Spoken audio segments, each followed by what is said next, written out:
बिस्मिल्लाहिर्रहमानिर्रहीम। सिपा सलार अमर बिन आस रज़ी अल्लाह ताला अन्हु के नाम हरकुल का ये पैगाम दिसंबर 640 ईस्वी के इब्तदाई दिनों में बजंतिया से चला होगा। ये दिसंबर के आखिरी हफ्ते के वस्त में मंजिल पर पहुंचा।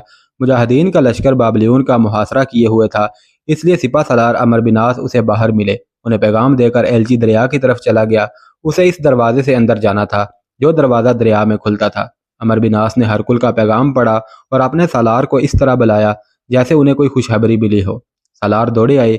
अमर बिन आस ने उन्हें हरकुल का पैगाम पढ़कर सुनाया, जिसमें लिखा था कि मुआहदा मनसूख कर दिया गया है और अब मुसलमानों का मुकाबला मकोकीस की बजाय दूसरे जर्नैलों से होगा। हरकुल ने कुछ ऐसे अल्फाज भी लिखे थे कि कोई हुक्मरान अपनी कौम से किसी गद्दार का तय किया हुआ मुआहदा तस्लीम नहीं किया करता। हरकुल ने यह भी लिखा था कि पेशतर इसके कि तुम्हारी हड्डियां मिस्र की मट्टी में मिल जाएं, जिंदा व सलामत मिस्र से निकल जाओ। बाबलियून को फतह करना तुम्हारे बास की बात नहीं। अल्लाह के शेरों, अमर बिन आस ने सालारू से कहा, हरकुल की ये धमकी हमारे लिए कोई नई बात नहीं। मकोकीस यही धमकियां देते देते मुआहदे पर आमादा हो गया था। क्या तुम समझते नहीं कि रोमियों के पास सिवाय धमकियों के और कुछ भी नहीं रहा। बाबलियून का मामला सिर्फ इसलिए कुछ मुख्तलिफ है कि यह बहुत ही मजबूत कला है। उसे एक तरफ से नील का तहफ़्फ़ुज़ हासिल है और यह खंदक बड़ा ही कारआमद दिफाई इंतज़ाम है। हमारे मुजाहिदीन को नील भी नहीं रोक सका और सहरा भी रोकने में नाकाम रहे हैं। इंशाअल्लाह तुम बाबलियून को भी सर कर लोगे। खुदा की कसम, मैं हरकुल को इसकी धमकी का जवाब देना चाहता हूँ। सिपा सलार अमर बिन आस रज़ी अल्लाह ताला अन्हु ने बाबलियून को सर करने का प्लान सालारों से सुलह मशवरा करके बना रखा था। वह मुंतजर थे कि हरकुल मुआहदा मंजूर करता है या नहीं। ये फैसला हो गया तो सिपा सलार ने बाबलियून पर हमले का हुक्म दे दिया और कहा कि चंद सानिये वक़्त भी ज़ाया नहीं होना चाहिए। सालार दौड़े गए और अपने अपने दस्तों को इकट्ठा करके सिपा सलार का हुक्म सुनाया और जोश भी दिलाया। हर मुजाहिद के कानों में हरकुल की धमकी डाली गई और कहा गया कि इस धमकी का जवाब जुबानी नहीं बल्कि अमली तौर पर देंगे। पहले ये गुजर चुका है कि मुजाहिदीन किस तरह खंदक फांद कर किले की दीवारों तक पहुंच गए थे, लेकिन मकोकीस ने सुलह का पैगाम भेज दिया, इसलिए लड़ाई रोकनी पड़ी। फिर मुआहदा हो गया। सिपा सलार अमर बिन आस ने देखा कि उनका लश्कर खंदक और किले के दरमियान आ गया था। किले और खंदक का दरमियानी फासला खासा ज्यादा था। मुआहदा तो हो गया था, लेकिन अमर बिन आस दो रंदेश सिपा सलार थे। उन्होंने पहले ही अपने सालारों से कह दिया था कि मकोकीस ने वक़्त हासिल करने के लिए ये मुआहदा किया है और कहा है कि इस मुआहदे की मंजूरी हरकुल से लेना ज़रूरी है। दरअसल मकोकीस कुमक का मुंतज़र था। अमर बिन आस को ख्याल आया कि पहले ही वक़्त ज़्यादा गुजर गया है और अभी तक मुआहदे की मंजूरी नहीं आई। हो सकता है मुआहदे की मंजूरी की बजाय इस्कंदरिया से या बजंतिया से ज़्यादा नफरी की कुमक आ जाए। फिर मुजाहिदीन के लिए बड़ी ही मुश्किल पैदा हो जाएगी। इस खदशे के पेश नज़र सिपा सलार ने अपने लश्कर की पोजीशन का जायज़ा लिया। लश्कर कला और खंदक के दरमियान था। सिपा सलार अमर बिन आस रज़ी अल्लाह ताला अन्हु को यह खतरा नजर आने लगा कि कमक दरिया के रास्ते से आएगी और उस तरफ के दरवाजे से अंदर चली जाएगी। ऐसा हो सकता है कि रूमी खंदक में पानी छोड़ दें और अंदर से फौज बाहर निकाल कर हमला कर दें। इस सूरत में मुजाहिदीन के लिए पीछे हटना खतरनाक हो जाएगा। वो खंदक और ज़्यादा नफरी की रूमी फौज के दरमियान ऐसी सूरत हाल में फंस जाएंगे कि सालार कोई चाल कोई पैंतरा नहीं बदल सकेंगे। मुजाहिदीन ने यह खंदक इस सूरत में पार की थी कि नील के उतर जाने से खंदक का पानी भी दरिया में वापस चला गया था। सिपा सलार को मालूम नहीं था कि खंदक में पानी छोड़ने का कोई और इंतज़ाम है या नहीं। खतरा यह नज़र आ रहा था कि कोई और इंतज़ाम ज़रूर होगा। इन खतरों और खदशे के पेश नज़र सिपा सलार ने यह एहतियाती तदबीर एख्तियार की कि मुआहदे की मंजूरी या नामंजूरी आने से पहले ही तमाम लश्कर को हिसार खंदक से बाहर लाए। मुहासरा बरकरार रखा गया। सिपा सलार ने सलारों से कह दिया था कि खंदक किसी और तरीके से अबूर कर लेंगे। कलाबंद रोमियों ने जब देखा कि मुसलमान फिर खंदक में से गुजर कर पीछे चले गए हैं तो उनके जर्नैलों ने एक और चाल चली। वो फौज को तो बाहर ना लाए, यूं किया कि मंजनीके बाहर ले आए और शहर के चारों तरफ नस्ब कर ली। उनके साथ तीर अंदाजों की एक फौज बाहर आ गई, जिसे आगे बढ़कर हमला नहीं करना था बल्कि एक मुकाम पर रुक कर मुजाहिदीन के लश्कर पर तीर फेंकने थे। रोमियों को एक सहूलत यह हासिल थी कि खंदक और किले के दरमियान फलों के बागात थे और फलों के दरख्तों के घने झुंड चारों तरफ फैले हुए थे। ये दरख्त खास घने थे। रोमी तीर अंदाज उन दरख्तों पर चढ़ गए और मुजाहिदीन के लश्कर पर तीर फेंकने लगे। साथ ही मंजनीकों से पत्थर आने लगे। मुसलमानों के पास भी मंजनीकें थीं और तीर दूर फेंकने वाली कमानें भी। तीरों के जवाब में बेतहाशा तीर अंदाजी की, लेकिन रूमी तीरंदाज जो कि दरख्तों पर चढ़ गए थे इसलिए नजर नहीं आते थे। दरख्तों की आड़ और सहूलत मिलने की वजह से रूमी ज्यादा फायदा हासिल कर रहे थे। सिपा सालार ने अपने लश्कर को तीरों से बचाने के लिए और पीछे हटा लिया। शाम के बाद जब रात तारीक हो जाती थी तो साफ पता चलता था कि रूमी खंदक में कुछ कर रहे हैं। रात को तीरंदाजी रुक जाती थी, फिर भी कोई मुजाहिद आगे नहीं जाता था कि जरा से शक पर रूमी तीरों की बौछार फेंकने लगेंगे। रूमी अपने आप को इस कदर आज़ाद और महफूज समझने लगे थे कि उन्होंने दरवाजे खुले रखे थे। तीरंदाज आज़ादी से अंदर बाहर आते जाते थे। एक तीरंदाज दस्ता दिन भर तीरंदाजी करता और शाम को अंदर चला जाता और उसकी जगह ताज़ा दम दस्ता आ जाता। सिपा सालार अमर बिन आस रजी अल्लाह तआला अन्हु हर तरफ घोड़ा दौड़ाते फिरते और लड़ाई की सूरत हाल देखकर हिदायत जारी करते थे। संगबारी और तीरंदाजी के जवाब में संगबारी और तीरंदाजी में ही जनवरी का महीना गुजर गया और माह फरवरी का आगाज हुआ। मुजाहिदीन का लश्कर अभी तक खंदक से बाहर कुछ दूर था और रूमी खंदक और कले के मुस्तहकम दिफाई इंतज़ाम में बिल्कुल महफूज और खुशो खरम थे। अमर बिन आस ने लड़ाई जारी रखी। उनकी मजबूरी ये थी कि मुजाहिदीन की नफरी रोमियों के मुकाबले में और बाबलियों के दिफाई इंतज़ामात को तोड़ने के लिए बहुत ही थोड़ी थी। सिपा सालार का दिमाग बड़ी तेज़ी से काम कर रहा था, लेकिन उन्हें कोई रास्ता यलगार के लिए नज़र नहीं आ रहा था। सिपा सालार ने एक इंतज़ाम ये भी कर रखा था कि कई एक मुजाहिदीन को नील के किनारे इस्कंदरिया की तरफ खासी दूर तक भेज दिया था। उनके ज़िम्मे काम ये था कि उधर से कुमक आए तो फ़ौरन इत्तला दें। उन मुजाहिदीन में तीर अंदाज ज़्यादा थे। उनके लिए हुक्म ये था कि वो बहरी जहाज़ों और कश्तियों पर जिनमें कुमक आ रही होगी तीर फेंकें और उनकी रफ्तार सुस्त करें। सिपा सालार का एक हुक्म यह भी था कि कुमक से लदी कश्तियाँ नदी के किनारे किनारे आ रही हों तो मशअलें जलाकर उनके बादबानों पर फेंकें ताकि बादबान जल उठें, लेकिन कुमक के आने की इत्तला सिपा सालार तक फ़ौरन पहुँचाएँ। कुरान में अल्लाह ताला ने जहाद को अफजल तरीन करार फरमाया और अल्लाह की राह में लड़ने वालों के साथ कुछ वादे किए हैं। मसलन सूरतुल अनकबूत में अल्लाह का इरशाद है कि जो लोग अल्लाह के लिए जहाद करते हैं उन्हें अल्लाह ज़रूर अपने रास्ते यानी फ़तह के रास्ते दिखा देता है और अल्लाह नेकेकार लोगों के साथ है। अल्लाह ने बाबलियोन के मुहासरे में मुजाहिदीन से अपना वादा पूरा किया कि एक रोज़ उन मुजाहिदीन में से एक जिन्हें नील के किनारे दूर तक भेजा गया था घोड़ा दौड़ाता आया और सीधा सिपा सालार अमर बिन आस के पास जा रुका। उसे देखकर यही तवक्को की जा सकती थी कि कुमक आ गई है और यह उसकी खबर लाया है। क्या रोमियों की कुमक आ रही है? सिपा सालार ने उस मुजाहिद से पूछा। नहीं सिपा सालार, मुजाहिद ने जवाब दिया, अच्छी खबर लाया हूँ। एक खबर ये कि शहर में कोई ऐसी बीमारी फैल गई है जिससे आबादी का खासा हिस्सा बीमार पड़ा है और लोग मर रहे हैं। ये बीमारी इस फौज में भी फैल रही है जो शहर में मौजूद है। दूसरी खबर ये कि हरकुल मर गया है। तीसरी खबर ये कि कुमक का दूर दूर तक नामो निशान नहीं और फौज के लोग बुर्जियों पर चढ़ चढ़ कर उस तरफ देखते रहते हैं जिस तरफ से उन्हें कुमक के आने की तवक्को है। सिपा सालार को यह खबर सुनकर बड़ी ही खुशगवार हैरत हुई। ये खबरें बाहर इस तरह निकली और सिपा सालार तक पहुंची कि एक कश्ती कले के दरवाजे की तरफ आई जो दरिया में खुलता था। ये माही गिरों की कश्ती थी जो इत्तफाक से नील के मगरबी किनारे के करीब आ गई। वहां जो मुजाहिदीन मौजूद थे उन्होंने कश्ती को रोक लिया और पूछा कि शहर के अंदर क्या हाल है। माही गिरों ने उन्हें यह खबर सुना दी और मुजाहिदीन ने उन्हें छोड़ दिया। सिपा सालार ने उसी वक़्त तमाम सालारों को बुलाया और उन्हें यह खबर सुनाकर कहा कि अब तवक्को रखी जा सकती है कि रोमी फ़ौज का हौसला मज़ीद कमज़ोर हो जाएगा।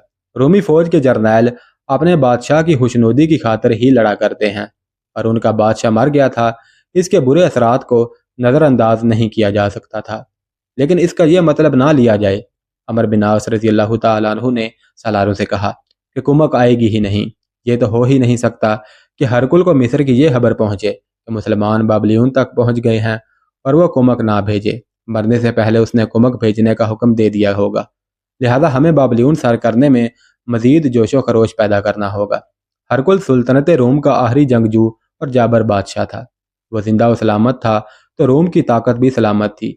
यह तो अल्लाह की राह में जहाद करने वालों का जोश ईमान था कि हरकुल को पे दर पे शिकस्त दी थी।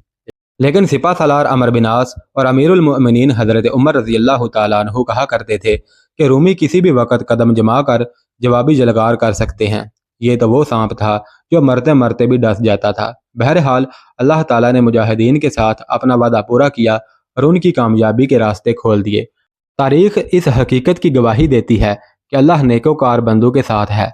अमर बिन आस को तो ये इतला मिली थी कि हरकुल मर गया है, लेकिन उन्हें यह मालूम ना हो सका कि उसकी मौत के बाद बजंतिया में क्या सूरत हाल पैदा हो गई थी। उन्हें यह भी मालूम ना था कि मलका मरतीना ने जनरल थियोडोर को अलग और खुफिया पैगाम भेजा है और यह पैगाम अपना असर दिखाएगा। पहले उस पैगाम की बात हो जाए तो बाबलियून के अंदर की कैफियत का पता चल जाएगा। किसी भी मुअर्रख ने मलका मरतीना के पैगाम का पूरा मतन नहीं लिखा, इसका लुबे लबाब या एहतसार लिखा है। इस पैगाम से साफ पता चलता था कि मलका मरतीना ने जनरल थियोडोर को अपने हुसन का और इनामो इकराम का असीर बना रखा था। थियोडोर इसका मदह सराही नहीं, उसका गुलाम भी बना हुआ था।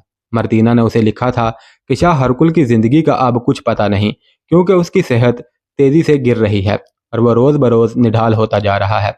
उसने लिखा कि तुम जानते हो कि मैं अपने बेटे हरकलियोनास को सुल्तनत के तख्त पर बिठाकर ताज उसके सर पर रखूंगी। ज़रूरी है कि अरब के उन मुसलमानों को मिस्र से निकालो, फिर मैं ये कहने के काबिल हो जाऊंगी कि शाह हरकुल ने तो शिकस्त तस्लीम कर ली थी, लेकिन मेरे बेटे ने शिकस्त को फतह में बदल दिया है।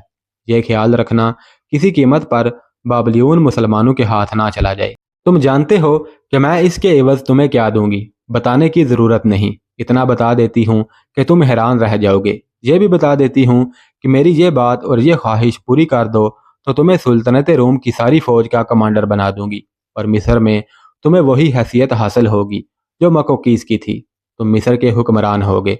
बाज़ मुर्रखीन ने लिखा है कि मर्तीना ने इस पैगाम में कुछ रोमानी बातें भी लिखी थी और ये भी कि मर्तीना थियोडोर के लिए बजंतिया से हसीन तरीन और नोखेज़ 2-3 लड़कियां भेजेगी। मुख्तसर ये कि मर्तीना ने जनरल थियोडोर को यह कहा था कि वो मिस्र से मुसलमानों को निकाले। उसके एवज मर्तीना ने थियोडोर के लिए ऐसी कशिश और दिलकशी पैदा कर दी थी जो इंसान को दुनिया में ही जन्नत दिखा दिया करती है। यह पैगाम मिलते ही थियोडोर में बेपनाह जोश और जज्बा पैदा हो गया था। उसने अपने मातहत जर्नैलों और दीगर कमांडरों को बुलाकर एक तो जज्बाती अंदाज से भड़काया, फिर फौजी नुक्ता निगाह से उन्हें बड़े सख्त अहकाम दिए और कहा कि यह रोम की इज़्ज़त व आबरू का सवाल नहीं, बल्कि हर रोमी के ज़ाती वकार का मसला है। तसव्वुर में लाया जा सकता है कि थियोडोर ने बाबलियून को मुजाहिदीन इस्लाम से बचाने के लिए क्या क्या जतन किए होंगे। जब हरकुल की मौत की इत्तला बाबलियून पहुंची तो उसके रद्द अमल के तौर पर यह तवक्को थी कि सब के हौसले पस्त हो जाएंगे, लेकिन थियोडोर ने सारी फौज को इकट्ठा करके ऐसे पुरजोश तरीके से खिताब किया कि हर फौजी को भड़का दिया। उसने कहा कि शिकस्त का जिम्मेदार सबसे पहले मकोकीस था, उसके बाद हरकुल। अब दोनों नहीं हैं तो ये जिम्मेदारी हम पर आयद होती है कि जिन शिकस्तों की जिम्मेदार वो दोनों थे उन्हें हम फतह में बदल दें। सुल्तनत रोम हरकुल की नहीं बल्कि तुम्हारी है। थियोडोर के इस खिताब के सही अल्फाज तारीख में नहीं मिलते। यह पता चलता है कि उसने फौजियों और शहरियों में बेपनाह वलवला और जज्बा पैदा कर दिया था। अब वो इस जंग को ज़ाती जंग समझने लगा था।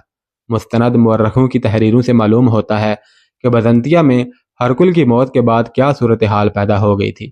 पहली बात तो ये थी कि हरकुल को मर्तीना ने तबीब के हाथों जहरीली दवाइयाँ दिलवा दिलवा कर मरवाया था। तबीब ने सही अंदाज़ा लगाया था कि हरकुल 1.5 या ज़्यादा से ज़्यादा 2 महीनों बाद मर जाएगा। उसका अंदाज़ा सही निकला। बजंतिया में सूरत हाल कुछ इस तरह बन गई कि जो ही हरकुल मरा, मलका मर्तीना ने ऐलान कर दिया कि उसका बेटा हरकलियोनास हरकुल का जानशीन है, और यह फैसला हरकुल ने मरने से पहले कर दिया था। हकीकत यह थी कि हरकुल ने ऐसा कोई फैसला नहीं किया था।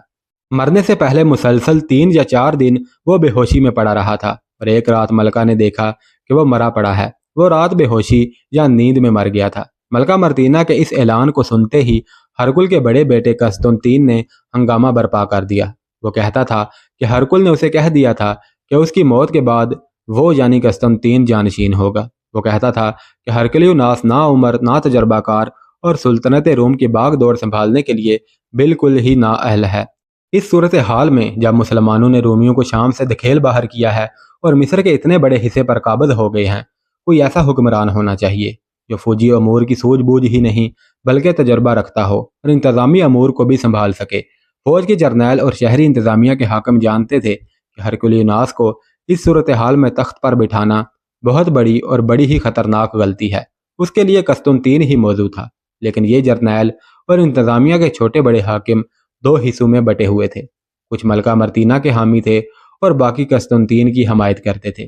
اس طرح فوج اور شاہی محل میں دھڑے پیدا ہو گئے، جو جانشینی کے مسئلے پر ایک دوسرے سے ٹکرانے لگے۔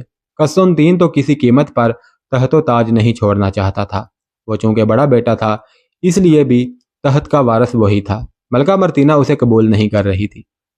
تاریخ میں یہ بھی واضح ہے کہ ہرکل نے زیادہ نفری کی تعداد دم کمک تیار کرنے اور فوراً مصر بھیجنے کا حکم دے دیا تھا۔ کمک بالکل تیار ہو گئی تھی، لیکن ابھی روانہ ہونی تھی کہ ہرکل مر گیا۔ قسطنطین نے فوراً حکم دیا کہ کمک کو مصر بھیجنے کے لیے جہاز تیار کیے جائیں۔ ملکہ مرتینہ نے اس حکم پر یہ اعتراض کیا کہ قسطنطین خود اس کمک کے ساتھ جائے۔ وہ جواز یہ پیش کرتی تھی کہ قسطنطین چونکہ میدان میں قیادت کا تجربہ رکھتا ہے، اس لیے وہ کمک کا صحیح استعمال کرے گا، ورنہ پہلے والے جرنیل اس کمک کو بھی مسلمانوں کے ہاتھوں مروا دیں گے۔ قسطنطین جانتا تھا کہ اس وقت ملکہ مرتینہ کو مصر کا کوئی خیال نہیں۔ اس کی تمام تر دلچسپیاں اپنے بیٹے کو تخت پر بٹھانے پر مرکوز ہیں۔ وہ بزنطیہ سے غیر حاضر نہیں ہونا چاہتا تھا۔ حکم میرا چلے گا، ملکہ مرتینہ نے اعلان کر دیا، یا میرے بیٹے کا چلے گا۔ قسطنطین فوج کا کمانڈر ہے، وہ مجھ سے یا میرے بیٹے سے حکم لے۔ اس کے لیے شاہی حکم یہ ہے کہ کمک لے کر مصر کو روانہ ہو جائے۔ جانشینی کا فیصلہ ہو چکا ہے۔ قسطنطین جانتا تھا کہ اس کی پشت پناہی میں جو لوگ ہیں وہ ایک محاذ پر متحد ہو چکے ہیں اور اسے یہ پشت پناہی ملتی رہے گی۔ ہوا بھی یہی۔ اس کے حامی جرنیل اور اس سے نیچے کے عہدے کے فوجی افسر اور شہری انتظامیہ کے بڑے حاکم اور شاہی خاندان کے کچھ افراد اس کی حمایت میں سامنے آ گئے اور صحیح معنوں میں انہوں نے متحد محاذ بنا لیا، یہاں تک کہ مصر کی شکست کو اور مجاہدین اسلام کی پیش قدمیوں کو نظر انداز کر دیا اور اولیت اور اہمیت صرف اس مسئلے کو دینے لگے کہ تخت کا وارث قسطنطین کو ہی بنانا ہے۔ یہ تو وہ فوجی اور شہری حاکم تھے جو حقیقت پسند تھے اور سلطنت روم کا وقار بحال کرنا چاہتے تھے، اور سلطنت کی توسیع بھی ان کے پیش نظر تھی۔ بجا طور پر وہ قسطنطین کو ہی اس قابل سمجھتے تھے کہ اس صورتحال کو وہ سنبھالنے کی اہلیت اور تجربہ رکھتا ہے۔ عمر کے لحاظ سے قسطنطین ادھیڑ عمری کی آخری اسٹیج تک پہنچ چکا تھا، جہاں انسان کی عقل و دانش مزید تیز ہو جاتی ہے اور وہ گزشتہ زندگی کے اچھے برے تجربات سے فائدہ اٹھاتا ہے۔ دوسری طرف ملکہ مرتینہ نے اپنے بیٹے کے حامی حرید رکھے تھے۔ خزانہ اس کے ہاتھ میں تھا اور شاہی حرم پر اس کا حکم چلتا تھا، اس لیے اس نے یہ دونوں چیزیں یعنی زر و جواہرات اور حسین و جمیل لڑکیاں بے دریغ استعمال کر کے چند ایک جرنیلوں اور شہری حاکموں کو اپنی مٹھی میں لے رکھا تھا۔ اب وقت آ گیا تھا کہ یہ فوجی اور شہری حاکم انعام و اکرام کا حق ادا کریں، جو انہوں نے کیا، اور محاذ بنا کر قسطنطین کے حامیوں کے خلاف مورچہ بند ہو گئے۔ شاہی حکم تو معطل ہی ہو گئے۔ کمک روانگی کے حکم کے انتظار میں ہی بارکو میں بیٹھی رہی۔ دونوں دھڑوں کے جرنیلوں نے اپنے اپنے دستوں کو الگ کر لیا اور صورتحال خانہ جنگی والی پیدا ہو گئی۔ اس صورتحال میں کمک کو بھی جرنیلوں نے تقسیم کر لیا اور یہ بات ہی ختم ہو گئی کہ مصر کو کمک بھیجنی ہے۔ کون نہیں سمجھ سکتا کہ جہاں اس طرح دھڑے بندی شروع ہو جائے اور یہ کشمکش اور چپکلش دونوں دھڑوں کو مرنے مارنے تک پہنچا دے تو وہاں کیسی تباہی آتی ہے۔ سارا سرکاری نظام ہی جام ہو کر رہ گیا۔ ملکہ مرتینہ کی عیاریاں عروج پر پہنچ گئی تھیں۔